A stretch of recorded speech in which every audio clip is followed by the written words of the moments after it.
Assalamualaikum warahmatullahi wabarakatuh. Salam sejahtera untuk Anda semua. Bagaimana kabar kalian? Saya berharap Anda semuanya dalam keadaan sehat dan baik. Nah, para peserta pembelajar yang saya banggakan, selamat berjumpa kembali dengan saya, Bapak Saifuddin Zuhri, di dalam pembelajaran mata kuliah Character Building. Para mahasiswa yang saya hormati, pada kesempatan hari ini kita akan bahas satu topik yang berjudul meningkatkan literasi media untuk character building. Nah, sebagaimana kita ketahui bersama bahwa di dunia sekarang ini sudah masuk era revolusi industri 4.0. Di dalam revolusi industri tersebut, kehadiran teknologi informasi dan komunikasi sudah menjadi bagian yang niscaya dalam hidup kita.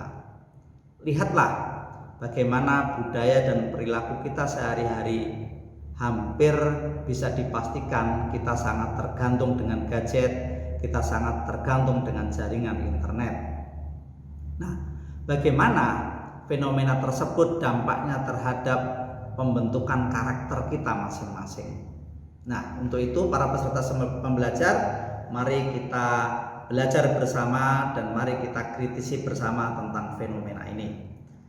Nah, sebagaimana kita ketahui bahwa negara Indonesia adalah negara yang sangat terbuka dalam berbagai aspeknya. Katakanlah secara geografis, kita ini berada di dalam posisi persilangan. Ya, baik di antara berbagai benua di dunia ini dengan berbagai sistemnya, dan kita berada di jalur-jalur strategis dunia. Nah, sehingga menjadikan kita secara geografis adalah negara yang sangat terbuka, dan ini sudah terbukti dalam sejarah panjang hingga hari ini. Kemudian secara ideologis, Pancasila sebagai kesepakatan kita bersama juga membuktikan bahwa ideologi ini sangat terbuka, ya, sehingga Pancasila sebagai sebuah konsensus diupayakan menjadi sebuah sintesa terhadap tesa antitesa dua ideologi yang biasanya face to face, ya, antara sosialisme dengan liberalisme dan lain sebagainya. Secara ideologis juga terbuka. Secara politik, sistem politik Indonesia juga terbuka dengan mengadopsi sistem demokrasi yang cenderung liberal multipartai sebagai pilihan sistem tata kelola kekuasaan. Secara ekonomi, konsep ekonomi Indonesia sangat terbuka terhadap pasar bebas, sehingga ekspansi kapitalisme tak lagi bisa dibendung. Begitu juga secara kebudayaan, karakter bangsa Indonesia bersifat akomodatif dengan entitas budaya lain, sehingga banyak terjadi akulturasi budaya di dalam kehidupan kita. Nah, itu semua menjadi faktor-faktor yang menyebabkan Indonesia menjadi negara yang sangat terbuka. Sekaligus perkembangan peradaban di dunia global akan sulit dibendung untuk masuk ke Indonesia. Di antaranya adalah revolusi industri. Sejak revolusi industri pertama hingga memasuki episode sekarang ini, revolusi industri keempat, semuanya mempengaruhi banyak aspek dalam kehidupan bangsa Indonesia. Sekarang ini dunia sedang memasuki revolusi industri keempat, yaitu sebuah kondisi pada abad 21 ketika terjadi perubahan besar-besaran di berbagai bidang lewat perpaduan teknologi yang mengurangi sekat-sekat antara dunia fisik, digital, biologi. Revolusi ini ditandai dengan kemajuan teknologi dalam berbagai bidang, khususnya big data, kecerdasan buatan, robot, blockchain, teknologi nano, komputer kuantum, bioteknologi, Internet of Things, percetakan 3D, dan kendaraan tanpa awak. Itulah di antara berbagai ciri dari kehadiran revolusi industri 4.0 yang sebagian mungkin sudah kita rasakan hari ini dalam kehidupan kita sehari-hari. Nah, para peserta pembelajar, bagaimana dampak itu semua terhadap Indonesia, khususnya adalah bagaimana kehadiran revolusi industri keempat, ya, yang salah satunya adalah indikatornya dengan kehadiran ICT, teknologi informasi dan komunikasi, dampaknya terhadap pembentukan karakter kita dan apa yang harus dipersiapkan untuk itu semua. Nah, sebelum kita masuk lebih jauh ke sana para peserta pembelajar, ada sebuah data yang menarik untuk kita cermati dan kritisi. Baru-baru ini Microsoft melakukan sebuah survei tahun 2020, belum lama, ya, yaitu mengukur tentang indeks keberadaban digital atau Digital Civility Index yang menunjukkan di mana tingkat keberadaban pengguna internet atau netizen sepanjang tahun 2020. Nah, hasilnya sangat mengejutkan para peserta pembelajar. Karena salah satu di dalam indeks tersebut ada sebuah angka indeks yang menunjukkan bagaimana posisi Indonesia di dalam survei tersebut. Nah, peserta pembelajar bisa melihat tampilan data sebagai berikut. Di antara negara-negara Asia Tenggara saja, ya, indeks kesopanan netizen di Indonesia menduduki level terendah. Kita bisa lihat angka di situ. Singapura mendapat skor 59, Malaysia 63, Filipina 66, Thailand 69, Vietnam 72 dan Indonesia 76. Semakin tinggi angkanya, semakin menunjukkan kerendahan peradabannya. Salah satu bentuk peradaban di situ, keberadaban di situ adalah tingkat kesopanan, ya. Indonesia dinilai oleh indeks tersebut sebagai bangsa yang paling tidak sopan di Asia Tenggara jika dibandingkan dengan negara-negara lain. Nah, ini tentu sebuah hasil survei yang sangat memprihatinkan di tengah stigma dan stereotip bahwa bangsa kita adalah bangsa yang ramah, bangsa yang murah senyum, bangsa yang santun. Tetapi ketika diukur indeksnya di dunia maya, ini tentu saja konteksnya adalah perilaku di dunia maya karena berbasis internet, kita mendapatkan skor paling rendah. Ya, walaupun itu angkanya tinggi, artinya bahwa ketidaksopanan kita di dalam dunia maya atau di dunia digital itu termasuk bangsa yang paling rendah. Nah, ini tentu sebuah pertanyaan yang menarik untuk kita persoalkan bersama. Nah, tabel berikutnya bisa kita lihat bahwa bagaimana perilaku netizen Indonesia di dunia maya. 46% itu berisi tentang hoax. Nah, ini luar biasa. Kemudian 47% penipuan, 27% ujaran kebencian, dan 13% kontennya berisi tentang diskriminasi. Nah, tentu ini sebuah hasil survei yang sangat mengejutkan dan sekaligus memprihatinkan bagi kita semua. Nah, menghadapi fakta tersebut, kita tidak usah berdebat apakah metodologinya valid atau tidak, apakah di dunia nyata kita seperti itu atau tidak. Tapi setidaknya kalau kita berpikir positif, mari kita gunakan hasil survei tersebut untuk mengkoreksi diri. Bukankah kalau kita lihat sehari-hari dalam kehidupan kita melalui berbagai media, dengan jelas kita bisa melihat bagaimana perilaku-perilaku budaya kita hari-hari ini, yang salah satunya adalah disebabkan oleh hadirnya media internet. Nah, para peserta pembelajar, dalam kaitannya dengan character building ini, apa yang harus kita lakukan menghadapi situasi semacam ini? Sebagaimana yang sudah saya kemukakan tersebut di atas, bahwa globalisasi tidak mungkin dihindari di Indonesia.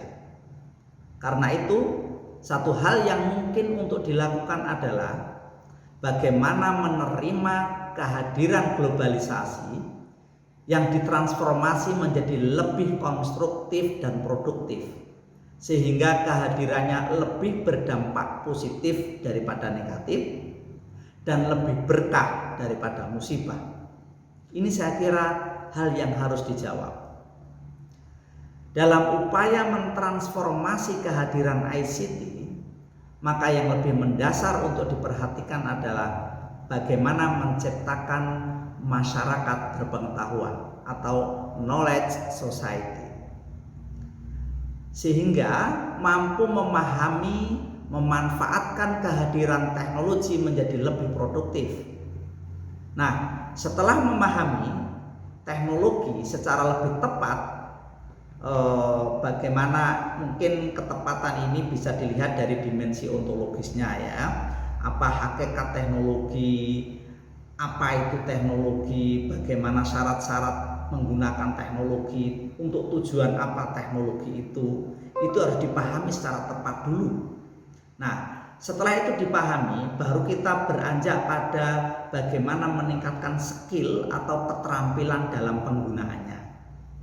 Nah, itulah makanya di dalam konteks meningkatkan literasi media ini, mari kita pahami bersama bagaimana meningkatkan ICT literasi skill, meningkatkan kemampuan keterampilan dalam penggunaan teknologi informasi dan komunikasi. Supaya apa? Supaya kehadiran teknologi ini lebih bermanfaat positif daripada dampak buruknya atau menjadi musibah. Nah, para peserta pembelajar, mari kita pahami terlebih dahulu apa maksudnya literasi. Literasi itu adalah sebuah kemampuan untuk memahami, ya, membaca dan menggunakan bentuk bahasa dari hasil pemahaman itu di dalam dunia tulis. Makanya itulah syarat utama di dalam penggunaan media digital terutama adalah bagaimana tradisi baca sebuah bangsa, karena itu merupakan prasyarat paling mendasar sebelum ke dunia tulis. Nah, masalah literasi yang perlu diatasi di negara ini adalah literasi dasarnya masih sangat minim, ya. UNESCO menyebut Indonesia urutan kedua dari bawah soal literasi di dunia. Artinya apa? Minat bacanya sangat rendah. Menurut data UNESCO, minat baca masyarakat Indonesia sangat memprihatinkan, hanya 0,001%. Artinya dari 1000 orang Indonesia cuma 1 orang yang rajin membaca. Nah, angka UNDP juga mengejutkan bahwa angka melek huruf orang dewasa di Indonesia hanya 65,5% saja. Sedangkan tetangga kita, Malaysia, sudah mencapai 86,4%. Nah, pengertian maupun data ini tentu menjadi fakta yang tidak bisa dielakkan, sekaligus menjadi pintu keprihatinan kita bersama bahwa dasar literasi di dalam ICT yaitu membaca itu kita masih sangat rendah. Itulah mengapa para peserta pembelajar menjadi sangat korelatif mengapa hasil survei Microsoft tahun 2020 yang dirilis belum lama ini menunjukkan bahwa tingkat kesopanan dan perilaku bermedia internet di Indonesia, para kaum netizen di Indonesia sangat buruk. Nah, para peserta pembelajar, berikutnya mari kita pahami apa itu media. Kalau tadi judulnya literasi media, kedua adalah media. Mengutip sebuah definisi yang disampaikan oleh Kang Ara dalam sebuah bukunya yang diterbitkan tahun 2014 halaman 16, mendefinisikan media adalah alat yang digunakan untuk memindahkan pesan dari sumber kepada penerima. Nah, seiring dengan perkembangan zaman, proses kontak sosial atau komunikasi antar manusia sekarang ini praktis selalu termediasi. Artinya apa? Proses transmisi pesan atau informasi hampir selalu menggunakan media. Hadirnya media ini kian membesar pengaruhnya ketika media sudah menjelma menjadi industri dan bersifat massal. maka kemudian lahirlah media massa. Dan di dalam perkembangan hari ini, media massa itu kemudian berkembang lebih pesat lagi, muncullah new media atau media baru. Kalau kita lihat sejarah perkembangan pola komunikasi manusia ya di dalam peradabannya, dulu kita berkomunikasi sering didominasi komunikasi bersifat langsung antara komunikator dengan komunikan, bertemu langsung, berinteraksi langsung. Disitulah proses-proses komunikasi bisa ditangkap secara lebih holistik. Orang menyampaikan pesan, bercakap-cakap, menyampaikan informasi, bisa melihat mimik wajahnya, ekspresi, gestur tubuh, tekanan suara dan lain sebagainya. Tapi seiring dengan perkembangan zaman, manusia semakin meluas, hubungannya semakin kompleks, dan ditambah dengan hadirnya media, maka pola-pola komunikasi, bentuk interaksi menjelma menjadi komunikasi yang termediasi, diperantarai oleh media. Kemudian lahirlah media massa. Dengan terjadinya industrialisasi media, muncul media massa. Kemudian perkembangan terbaru adalah muncullah media baru. Salah satu bentuknya adalah media sosial. Nah, dari dua pengertian tersebut, literasi dan media, maka literasi media merupakan istilah dari melek media, itu sederhananya begitu ya. Literasi media adalah kemampuan untuk menyaring, memilah, dan memilih pesan-pesan yang terdapat dalam media massa maupun new media, baik cetak maupun elektronik. Itulah pengertian dari literasi media. Jadi kemampuan untuk memilah dan memilih mana yang perlu, mana yang tidak, mana yang baik, mana yang buruk. Nah, kunci dalam literasi media yaitu berpikir kritis ya atas semua konten media.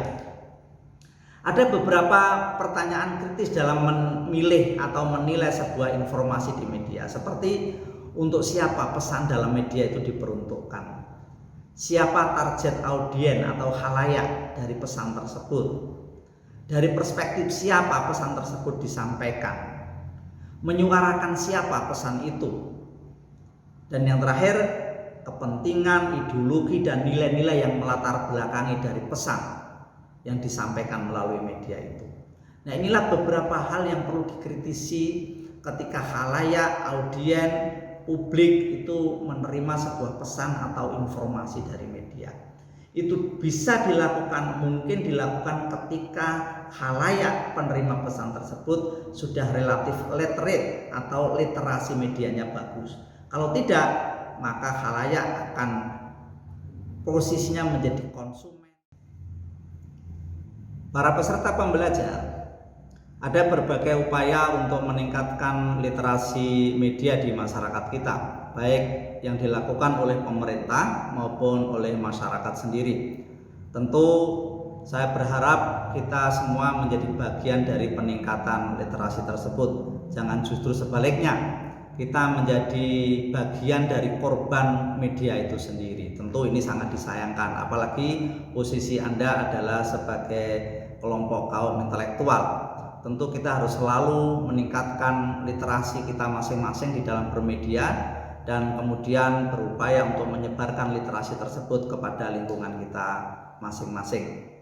Nah, para peserta pembelajar, ada berbagai peran media massa bagi peningkatan daya literasi masyarakat. Di antaranya adalah media itu bisa berfungsi sebagai sumber informasi, kemudian sumber belajar, dan bahkan bahan literasi masyarakat itu sendiri.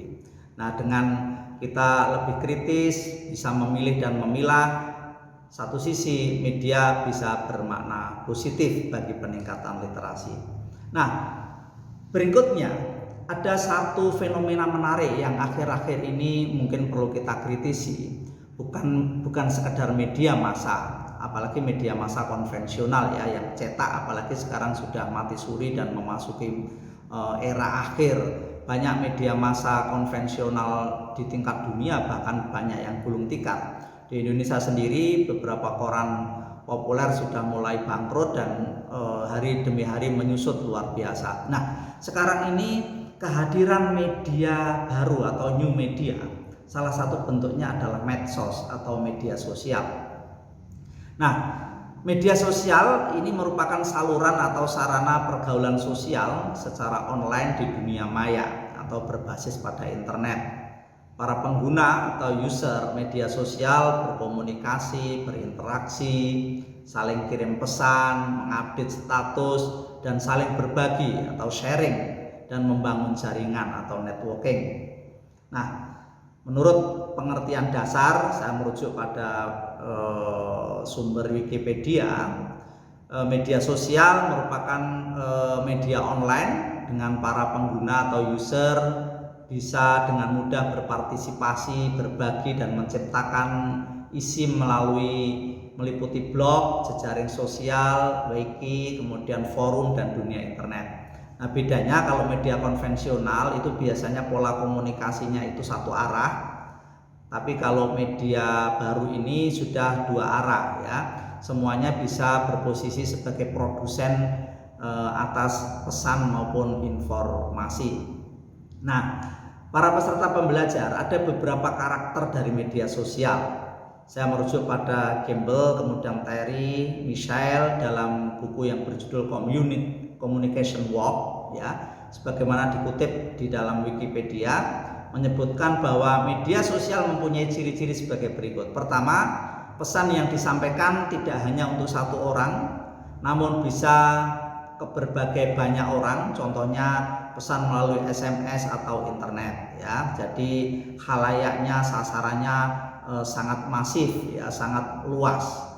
Kemudian pesan yang disampaikan bebas tanpa harus melalui gatekeeper. Gatekeeper itu kalau dalam media konvensional ada namanya time editing, ada kebijakan redaksional ya, ada kode etik, jurnalistik, dan lain sebagainya. Itu ada yang perlu diedit, ini yang disampaikan mana, yang tidak mana. Itu biasanya ada proses-proses seleksi semacam itu. Tapi kalau di media sosial karena berada dalam kecepatan yang tinggi, biasanya praktis tanpa melalui suatu proses gatekeeper ya. Kemudian ketiga, pesan yang disampaikan cenderung lebih cepat dibanding dengan media lainnya. Dan yang terakhir, penerima pesan yang menentukan waktu interaksi, biasanya bersifat real time. Nah, inilah karakteristik dari media sosial. Para peserta pembelajar saya yakin sudah sangat familiar dengan jenis-jenis media sosial tersebut.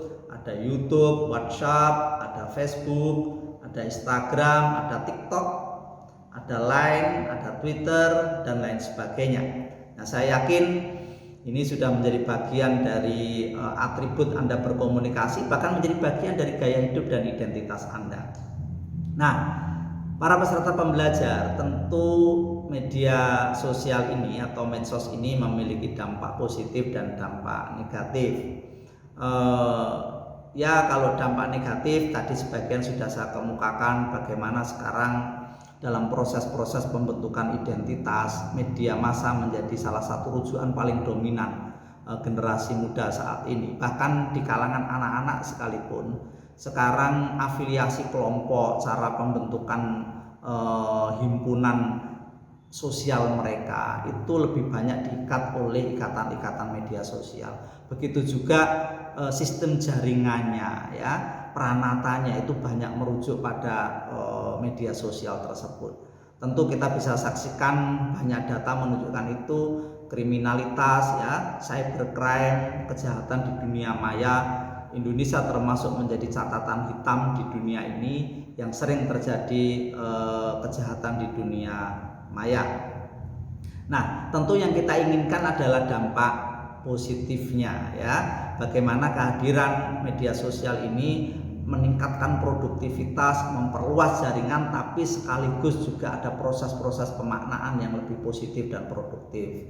Nah, para peserta pembelajar, kehadiran teknologi ini memang signifikan membawa perubahan sosial di dalam struktur masyarakat kita, di dalam budaya kita sehari-hari. Tentu kita harus meningkatkan kewaspadaan.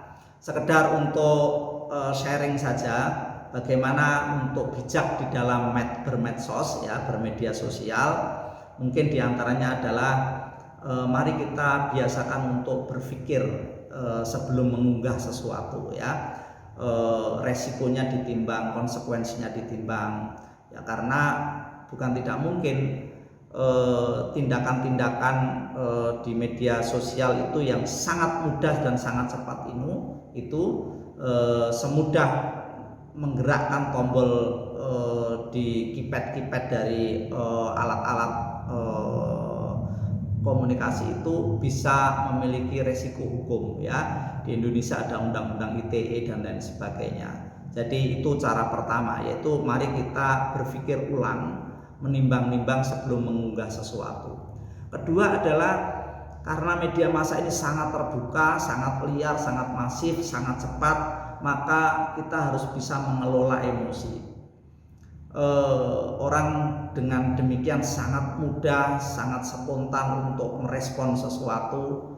Nah, kita sebagai bagian dari media itu, maka kita harus bisa menahan emosi. Ya, jadi harus bisa memilah-milah itu.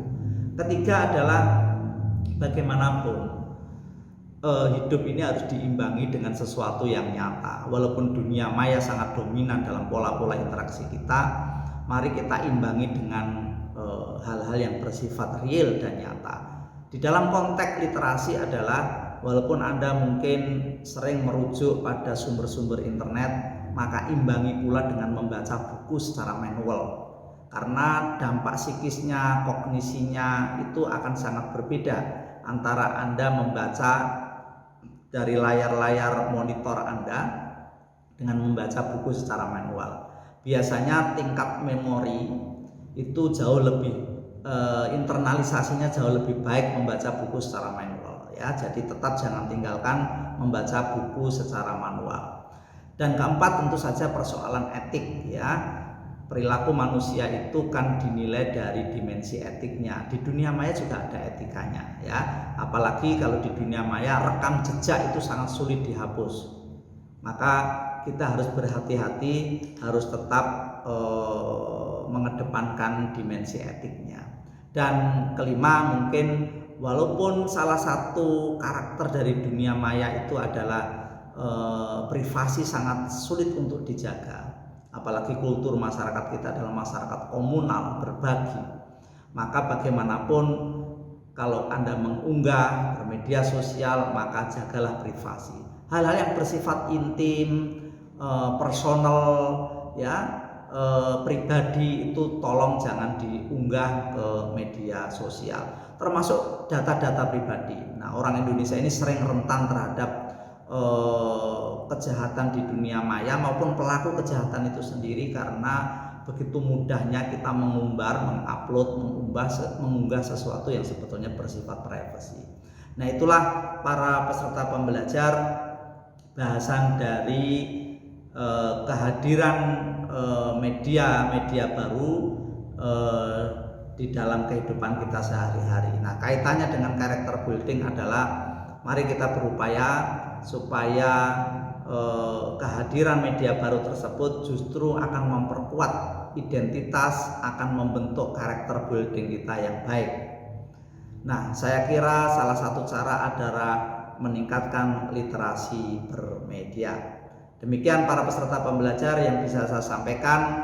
Semoga menjadi pintu masuk kita untuk semakin berpikir kritis dan menjadi pintu masuk juga kita untuk bermedia sosial menjadi lebih baik. Demikian, kurang lebihnya mohon maaf. Semoga bermanfaat dan sampai jumpa pada pertemuan mendatang dengan topik yang baru. Jaga kesehatan dan sampai di sini. Wassalamualaikum warahmatullahi wabarakatuh.